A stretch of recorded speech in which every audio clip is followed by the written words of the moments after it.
So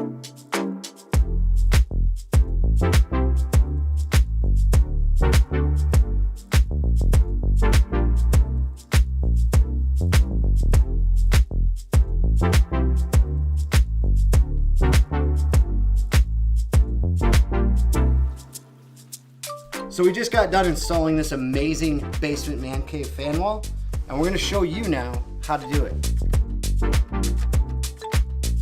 The fan wall installation is just as simple as the regular Stikwood installation, with only a few minor differences along the way.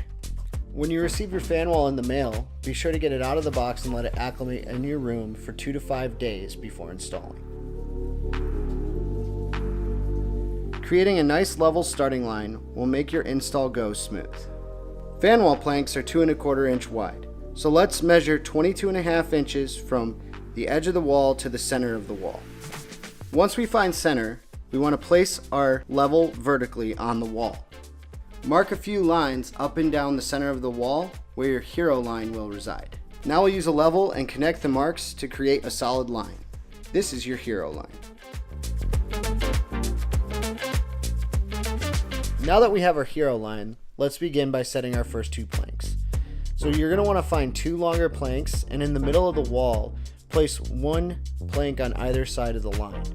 So whether you're doing a vertical or a horizontal install, you want to work from the center out and finish the first 2 rows first, alternating 1 plank above and then 1 plank below the line, or in this case, 1 plank on one side and 1 plank on the other of the starting line. This keeps the first 2 rows nice and level. Remember, it looks best when the end seams don't line up from one row to another. If a board end is close to a seam, choose a shorter or longer board.